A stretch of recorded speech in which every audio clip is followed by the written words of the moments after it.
नमस्ते और स्वागत है the age of surveillance capitalism.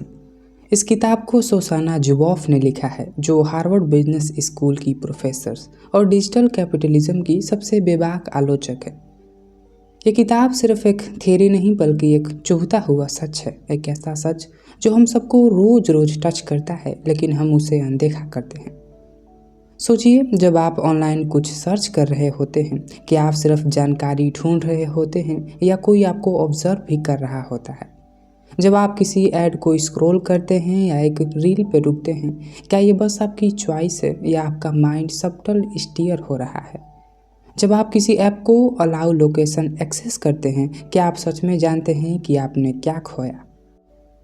जुबोफ कहती हैं कि अब हम उस दौर में हैं जहां इंसान खुद एक कमोडिटी बन चुका है। आपका बिहेवियर, आपकी फीलिंग और आपकी वल्नरेबिलिटी ये सब रिकॉर्ड होते हैं, एनालिसिस होते हैं और फिर इसे यूज किया जाता है आपको बेचना, आपको बदलने के लिए और आपको कंट्रोल करने के लिए। और सबसे बड़ी बात है कि हमें पता तक नहीं चलता। हम सोचते हैं कि हम आज़ाद हैं, मगर असलियत ये है कि हम एक ऐसे जाल में जी रहे हैं जिसे हमने खुद एक्सेप्ट किया है, टर्म एंड कंडीशन बिना पढ़े।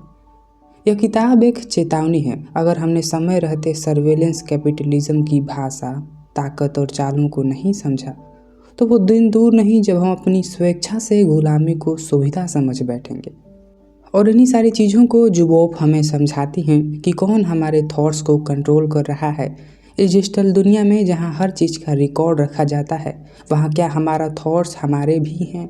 तो आज के इस एपिसोड में हम इन्हीं सारी चीज़ों को समझेंगे। तो हम शुरू करते हैं। ये बुक 4 पार्ट में डिवाइडेड है। हम शुरू करते हैं पार्ट 1 से, जिसका नाम है the foundations of surveillance capitalism, निगरानी पूंजीवाद की नींव। एक ज़माना था जब इंटरनेट एक नई उम्मीद की तरह आया था। ज्ञान का लोकतंत्र, लोगों को जोड़ने वाला एक सेतु और इंसानों को एम्पावर करने वाला एक उपकरण। लेकिन धीरे धीरे ये सपना एक ऐसे डरावने सच में बदलता गया जिसने हमारा हर कदम, हर पसंद और हर भावना एक कंपनी के सर्वर पर दर्ज हो रही है। पार्ट 1 इसी बदलाव की नींव को समझाता है। सबसे पहले हमें ये समझना होगा कि सर्वेलेंस कैपिटलिज्म क्या है। यह कोई सामान्य पूंजीवाद नहीं है जिसमें कंपनियां सामान बनाकर बेचती हैं। यहाँ इंसानों का अनुभव ही कच्चा माल है। आपकी लोकेशंस, आपकी सर्च, आपकी नींद का पैटर्न और आपकी बातें, सब कुछ डेटा बन जाता है। गूगल ने सबसे पहले इस बिहेवियरल सरप्लस यानी आपके व्यवहार के अतिरिक्त डेटा बटोरने की कला खोजी। शुरुआत में तो डेटा का उपयोग सिर्फ सेवाएं बेहतर बनाने के लिए किया गया, लेकिन इस सरप्लस को बेचने का आइडिया आया और यहीं से शुरू हुआ सर्वेलेंस कैपिटलिज्म की असली खेल। 2001 के आसपास गूगल को यह एहसास हुआ कि सिर्फ यूजर के लिए सर्च इंजन बनाकर पैसा नहीं कमाया जा सकता। उन्होंने यूजर की हर क्लिक को, हर रुचि को रिकॉर्ड करके भविष्य की आदतों का अंदाज़ा लगाना शुरू किया और फिर उस डेटा को बेचने की शुरुआत हुई। ये एक कदम वैसा ही था जैसे आपने अपनी डायरी किसी के साथ शेयर सिर्फ इसलिए की थी ताकि वो आपकी मदद करे, लेकिन वो दूसरे को बेचने लगा। सुसाना जुबोफ कहती हैं कि सर्वेलेंस कैपिटलिज्म ने लोगों के अनुभवों को एक तरफा कब्जे में लेना शुरू कर दिया। ये कंपनियां इस जानकारी का अधिकार मानो खुद को दे बैठीं, बिना पूछे, बिना इजाज़त के। और गूगल और फेसबुक जैसे प्लेटफॉर्म धीरे धीरे इतने ताकतवर हो गए कि कोई भी दूसरा खिलाड़ी उनके बराबर आने की सोच भी नहीं सकता। उन्होंने इतना डेटा इकट्ठा कर लिया है कि वो एक तरह का किला बन गए हैं और उस किले के चारों ओर बना दी गई है एक गहरी खाई। अब कोई भी नई कंपनियां उस खाई को पार नहीं कर सकती, क्योंकि उनके पास वो बिहेवियरल डेटा नहीं था जो इन कंपनियों के पास था। ये मोनोपोली नहीं बल्कि एक जानकारी का शासन है, जहां सत्ता का स्रोत उत्पादन नहीं बल्कि आपको जानना है। और अब जुबोफ बताते हैं कि कैसे सर्विलेंस कैपिटलिज्म का विस्तार किया गया इन 3 तरीकों से। सबसे पहला है गिरनैप, यानी लोगों के अनुभव को चुपचाप कब्जे में लेना। दूसरा है कॉर्नर, यानी बाजार एक एकाधिकारी बनाना, जैसे कि गूगल का सर्च इंजन डोमिनेंस। तीसरा है कंप्लीट, यानी बाकी कंपनियों को मजबूर करना कि वे भी इसी सर्विलेंस मॉडल को अपनाएं, नहीं तो पीछे छूट जाएंगी। इस सिस्टम ने धीरे धीरे तकनीकी सेवाओं को ज़्यादा नियंत्रण का जरिया बना दिया। और वो ये भी बताती हैं कि पहले ज्ञान का वितरण समाज की जिम्मेदारी हुआ करता था। स्कूल, परिवार, पुस्तकें, ये सब लोगों को सोचने को समझने की शक्ति देते थे। लेकिन सर्विलेंस कैपिटलिज्म ने इस लर्निंग प्रोसेस को भी प्राइवेटाइज कर लिया है। अब कंपनियां हमें जानती हैं लेकिन हम उन्हें नहीं जानते। वो हमें शेप करती हैं पर हम उन्हें समझ ही नहीं पाते। तो आखिर में पार्ट 1 हमें ये समझाने के लिए था कि सर्विलेंस कैपिटलिज्म केवल एक तकनीकी बदलाव नहीं बल्कि एक सामाजिक परिवर्तन है। एक नई सत्ता, एक नई शक्ति का उदय, और ये शक्ति अब केवल इंटरनेट पर नहीं रुकी है। हम लोग धीरे धीरे इन बड़ी कंपनियों के हिसाब से शेप होते जा रहे हैं। हमारा हर चीज़ रिकॉर्ड किया जाता है और अगर समय रहते हमें इन चीज़ों का इत्तला नहीं हुआ तो आगे चल के बहुत देर हो जाएगी। जैसा कि हमने पीछे पढ़ा कि हम अपनी स्वेच्छा से गुलामी को सुविधा समझ बैठेंगे। और अब हम आगे बढ़ते हैं पार्ट 2 पे, जिसका नाम है the advance of surveillance capitalism. Part 2 में हम देखेंगे कि कैसे सर्वेलेंस कैपिटलिज्म ने ऑनलाइन से निकलकर हमारे असल जीवन पर कब्जा करना शुरू कर दिया है। हमारे घरों, सड़कों, स्कूलों और यहाँ तक कि हमारे दिमाग तक। सोचिए, जब कोई कंपनी सिर्फ आपको जानने तक सीमित ना रहे बल्कि आपको बदलने लगे, और वो भी इस अंदाज में कि आपको खुद भी ना एहसास हो। पार्ट 2 इसी सच को सामने लाता है। सर्वेलेंस कैपिटलिज्म अब केवल आपको प्रिडिक्ट नहीं करता बल्कि धीरे धीरे आपको शेप करता है, मैनिपुलेट करता है और कंट्रोल भी करता है। पहले आपके अनुभव सिर्फ आपके थे, लेकिन अब हर अनुभव को डेटा में बदलने की एक दौड़ चल रही है। आपकी वर्क, आपकी नींद, आपकी तस्वीरें, आपके इमोशंस, सब कुछ एक रॉ मटेरियल है जिसे कंपनियां बिहेवियरल डेटा में बदलकर बेच रही हैं। और ये सब छुपा होता है एक मासूम से शब्द से, पर्सनलाइजेशन। पर्सनलाइजेशन यानी आपके लिए ट्रेलर मेड सर्विस। लेकिन हकीकत ये है कि इस बहाने आपके जीवन के हर पहलू कंपनियों के सर्विलेंस सिस्टम का हिस्सा बन चुका है। जुबोफ बताती हैं कि कंपटीशन ने कंपनी को और भी आगे ले जाने पर मजबूर कर दिया। सिर्फ भविष्य का अंदाज़ा लगाना काफ़ी नहीं रहा। अब कंपनीज को आपका भविष्य गढ़ना भी है। इसलिए एल्गोरिथम को अब इस तरह ट्रेन किया जा रहा है कि वो आपको सब्टल तरीक़ों से इन्फ्लुएंस करे। कब आप उदास हैं ताकि पिंपल क्रीम या चॉकलेट के एड्स दिखाए जाएं। कब आप हैप्पी हैं ताकि इम्पल्सिव परचेज कराए जाएं। कब आप वल्नरेबल हैं ताकि कोई पॉलिटिकल नैरेटिव आपकी सोच में उतारा जाए। ये वो फेज है जिसे जुबोफ कहती हैं मीन्स ऑफ प्रोडक्शंस। अब बदलकर बन चुका है मीन ऑफ बिहेवियर मॉडिफिकेशन। और यहाँ पर सुसाना जुबोफ फेसबुक के एक्सपेरिमेंट के बारे में हमें बताती हैं। वो एक शॉकिंग एग्जाम्पल देती हैं फेसबुक का 2012 का इमोशनल कॉन्टेजियन एक्सपेरिमेंट के बारे में। इस एक्सपेरिमेंट में लाखों लोगों को बिना उनके बताए इमोशनल कंटेंट दिखाया गया ताकि देखा जा सके कि उनके इमोशंस मैनिपुलेट किए जा सकते हैं या नहीं। और रिजल्ट क्या आया? उनके मूड बदले, उनके रिएक्शंस बदले, और ये सब बिना किसी कंसेंट के हुआ। ये सिर्फ एक्सपेरिमेंट नहीं था, ये था एक प्रूफ कि पीपल कैन बी प्रोग्राम्ड। और फिर आगे 2016 में एक गेम आया जिसका नाम था पोकेमॉन गो। आप इस गेम को खेल रहे थे लेकिन कोई और कमा रहा था। इस गेम में इसमें लोग रियल वर्ल्ड में घूमकर अपने मोबाइल से पोकेमॉन पकड़ते थे। जीपीएस और एआर यानी आर्गुमेंट रियलिटी से ये गेम खेला जाता था। यह गेम एक फ़न गेम लगा, लेकिन जुबोफ कहती हैं कि ये एक रियल वर्ल्ड बिहेवियर लेबोरेटरी था। आपको एक जगह भेजना, वहाँ किसी रेस्टोरेंट या मॉल का प्रमोशन हो। आप खरीदो, वहाँ टाइम बिताओ और बिहाइंड द सीन गूगल्स पैसा कमाए। आपको लगा आप गेम कंट्रोल कर रहे हैं, लेकिन आप कंट्रोल हो रहे थे। और अब इस पाठ का सबसे गहरा पहलू ये है कि हम अपने भविष्य सोचने, बनाने और जीने का अधिकार खोते जा रहे हैं। जब हर एक्शन प्री कैलकुलेटेड और प्री इन्फ्लुएंस्ड हो तो आपका फ्यूचर आपका नहीं होता। फ्री विल सिर्फ एक इल्यूजन बनकर रह जाता है। जुबोफ कहती हैं कि right to the future tense यानी कल के सपने, इरादे और उम्मीदों पर हमारा अधिकार हो। तो आखिर में पार्ट 2 हमें बताता है कि हम एक ऐसे युग में प्रवेश कर चुके हैं जहां इंसान एक ऑब्जेक्ट बन गया है जिसे एल्गोरिथम स्टीयर करते हैं, जिसे डेटा डिफाइन करता है और जिसका कंट्रोल किसी और के हाथ में है। लेकिन अब सवाल ये नहीं है कि कौन देख रहा है, बल्कि सवाल है कौन शेप कर रहा है हमारे थॉट्स, फीलिंग्स और हमारे डिसीजंस। और यही चीज़ हमें अगले पार्ट की ओर ले जाता है। और अब आगे पार्ट 3, जिसका नाम है instrumentarian power for a third modernity, यानी तीसरी आधुनिकता के लिए यंत्रवादी शक्ति। इस पार्ट में हम एक नए शब्द से सामना होता है जिसका नाम है इंस्ट्रूमेंटेरियन। सीधे शब्दों में एक ऐसा सिस्टम है जहां लोगों को इंस्ट्रूमेंट यानी उपकरण की तरह देखा जाता है।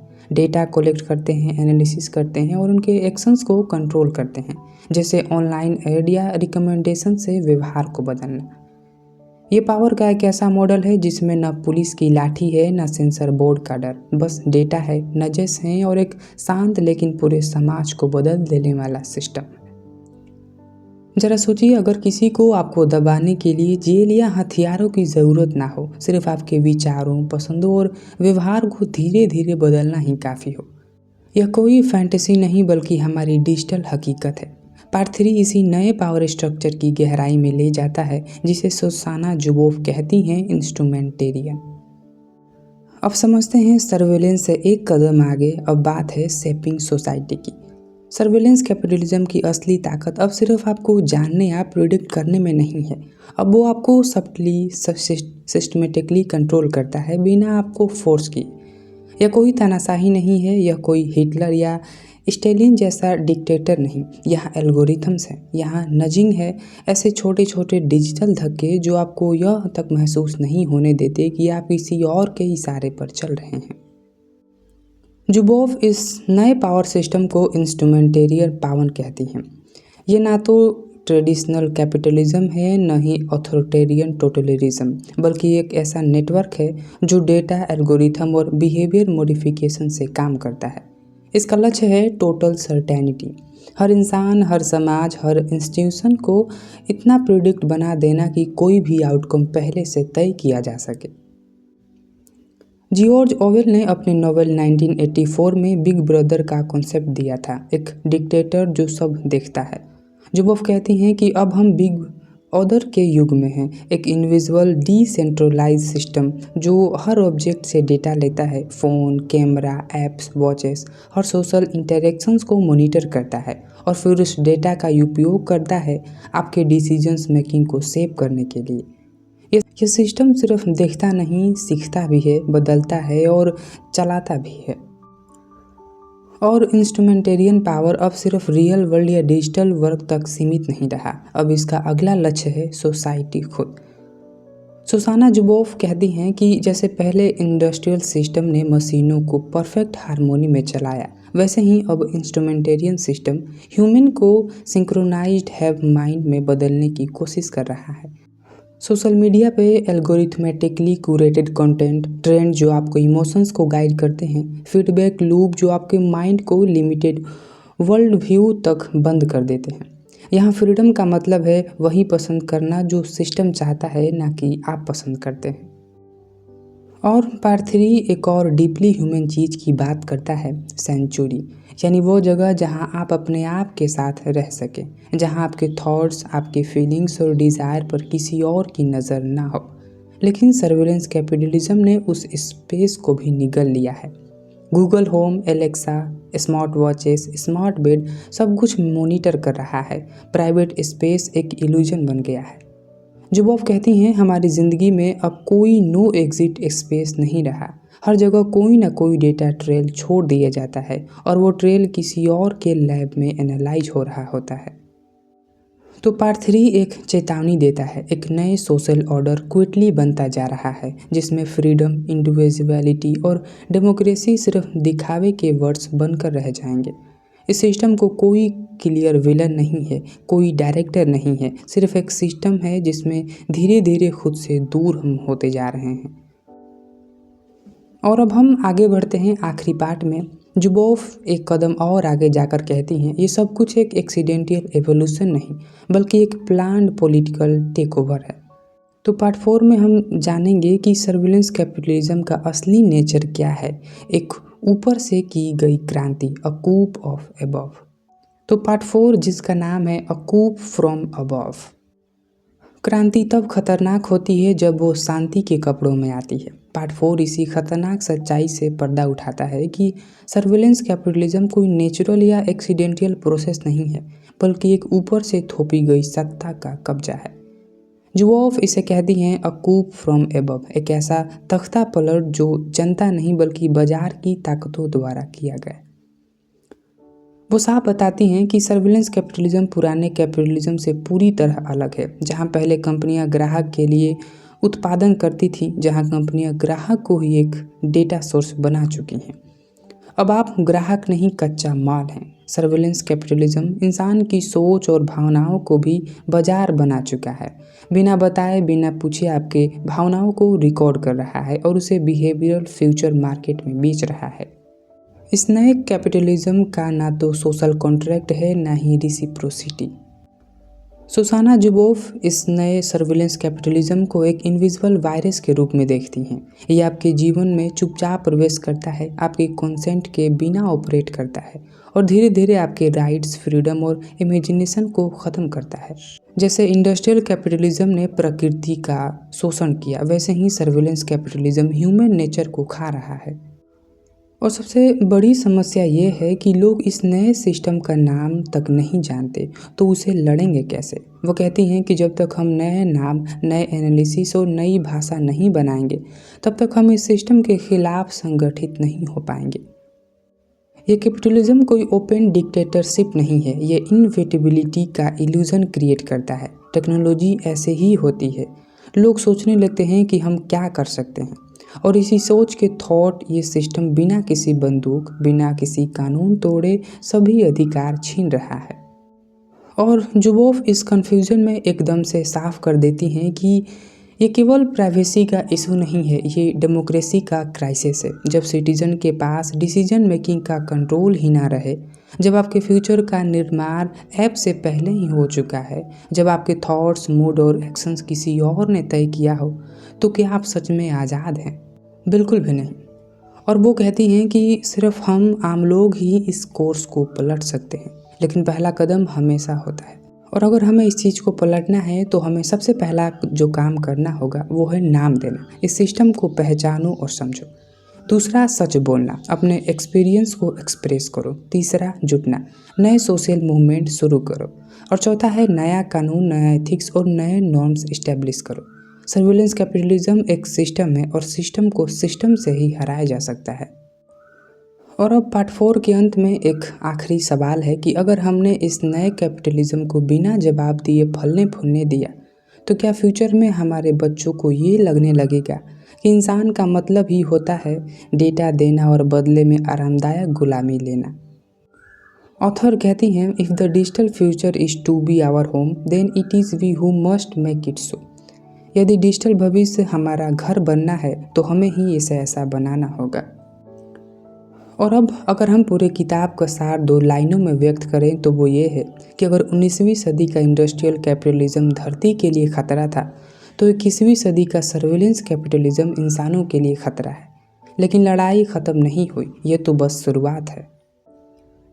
और अब हम कंक्लूजन पे आते हैं। हमने सोचा था कि तकनीक हमें आज़ादी देगी, लेकिन आज वही तकनीक हमारे विचारों, हमारे पसंदों और हमारे भविष्य को चुपचाप कंट्रोल कर रही है। और हम मुस्कुराकर टर्म्स एंड कंडीशन पर हाँ भी कर चुके हैं। सर्विलेंस कैपिटलिज्म एक नया शोषण है जिसमें ना जंजीरें दिखती हैं, ना जेल के दरवाजे। बस हम खुद अपने ही मोबाइल से अपने जीवन का हर पहलू बेचते चले जा रहे हैं, click by click, swipe by swipe. और अब सवाल ये नहीं है कि हमारी जानकारी कौन ले रहा है, सवाल ये है कि क्या हम अभी अपने आप को खुद तय कर रहे हैं या कोई और कर रहा है। अंत में लड़ाई सिर्फ डेटा का नहीं है, लड़ाई है इंसान बने रहने की। तो आज के लिए बस इतना ही। धन्यवाद। मेरा नाम है आकाश कुमार।